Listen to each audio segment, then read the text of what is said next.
नमस्कार दोस्तों, स्वागत है आपका हिंदी नॉलेज शो में। तो दोस्तों, आज मैं आपको ऐसी खबर देने जा रहा हूं जिसे सुनकर आप लोग बहुत खुश होंगे। लेकिन अगर आप भारत के आलोचक हैं और भारत को पसंद नहीं करते तो इस वीडियो को बंद कर दीजिए।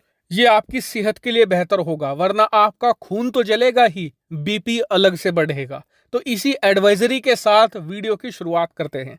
तो दोस्तों, आपको याद होगा कि कल रात मैंने आपको एक खबर बताई थी कि भारत का जून के महीने में जो एक्सपोर्ट है ना, वो करीबन 16% बढ़ गया है।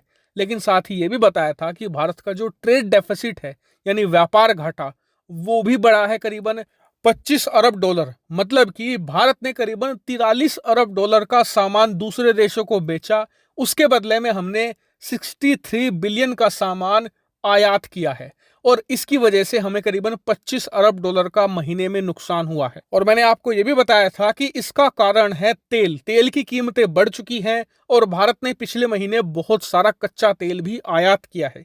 इस वजह से हमारा ट्रेड सरप्लस बढ़ा है। लेकिन मैंने आपको कहा था कि आने वाले कुछ सालों के अंदर भारत इसे खत्म कर देगा और प्लस में चला जाएगा, यानी कि हम सामान बेचेंगे ज्यादा, खरीदेंगे कम।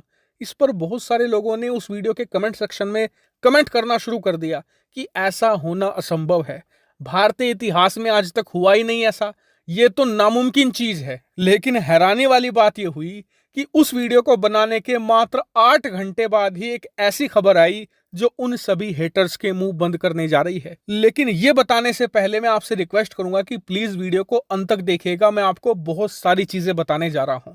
तो दोस्तों, हुआ कुछ ऐसा कि आज सुबह एक रिपोर्ट आई। रिपोर्ट में बताया गया कि भारत ने पिछले 3 सालों में एक ऐसा इतिहास रच दिया है जिसकी कानो कान खबर किसी को नहीं लगी। दरअसल इस रिपोर्ट में पहली चीज ये बताई गई कि भारत ने 2019 से आज तक, यानी पिछले 3 सालों में, अपनी जरूरत के जितने भी हम खिलौने दूसरे देशों से खरीदते थे उसमें 70% की कमी आई है। मतलब अगर हम मान लीजिए जो खिलौने हैं ना, वो 100 रुपए के खरीदते थे दूसरे देशों से, अब हम मात्र 30 रुपए के खरीद रहे हैं। 70% की कटौती कर दी है। लेकिन असली खेल यहां नहीं हुआ, खेल हुआ दूसरे हिस्से में। दूसरी चीज ये बताई गई कि इन 3 सालों के अंदर ही भारत का खिलौना एक्सपोर्ट, यानी जितना खिलौना हम भारत में बनाकर उसे विदेशों में बेचते हैं, वो लगभग 61% बढ़ चुका है। और इसे कुछ ऐसे समझ लीजिए कि अब से 3 साल पहले तक अगर हम 100 रुपए के खिलौने दूसरे देशों से खरीदते थे ना, अब 3 साल के बाद उसमें से 70 रुपए के खिलौने तो हम अपने देश में बनाते हैं।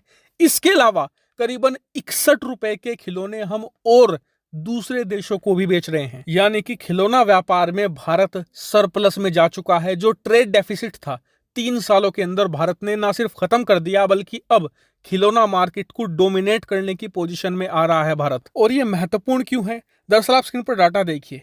2020 तक दुनिया का जो खिलौना मार्केट था ना, वो 130 अरब डॉलर का है। 130 अरब के खिलौने बिकते हैं दुनिया भर में। और ये कितना बड़ा अमाउंट है? तो मान लीजिए अगर आप भारत की तीनों सेनाओं का 1 साल का बजट प्लस रूस की तीनों सेनाओं का 1 साल का बजट अगर जोड़ भी देंगे तो भी इतने पैसे बच जाएंगे जिससे कि आप नेपाल की पूरी अर्थव्यवस्था खरीद लें।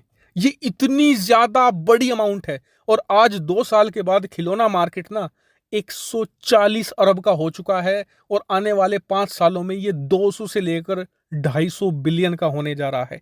इसीलिए भारत अगर जितना खिलौना मार्केट को डोमिनेट करेगा उतना ज्यादा मोटी रकम कमाएगा और देश में रोजगार भी उतने ही ज्यादा होंगे। और इसका सबसे अच्छा एग्जाम्पल है चाइना। दुनिया भर में 140 अरब डॉलर में से 33 अरब डॉलर के खिलौने सिर्फ चीन में बनते हैं। और चीन इससे मोटी रकम तो कमाता ही है, उससे भी बड़ी बात यह है कि 20 लाख से ज्यादा रोजगार खिलौना मार्केट के जरिए चीन में पैदा होता है। और यह भी बहुत ही हाई वेज वाला, यानी कि जिसमें तनख्वाह मोटी मिलती है। और भारत के लिए तो यहाँ पर अपार संभावनाएं हैं, क्योंकि चीन के पास 140 में से 33 अरब का ही मार्केट है। अभी भी दुनिया में 117 अरब का मार्केट खुला पड़ा है जिसे भारत कैप्चर कर सकता है। और जिस तरीके से आज भारत खिलौना मार्केट में सरप्लस में आ चुका है ना, आप देखेंगी आने वाले कुछ ही सालों के अंदर जो टोटल एक्सपोर्ट है उसमें भी हम सरप्लस में आ जाएंगे। दुनिया को जितना सामान हम बेचेंगे उससे कम दुनिया से खरीदेंगे। और भारत के जो आलोचक हैं उनका मुंह ऐसे ही बंद करते रहेंगे। हालांकि इस पर आपका क्या मानना है, कमेंट करके जरूर बताएगा। फिलहाल इस वीडियो में इतना ही। Thank you very much for watching video.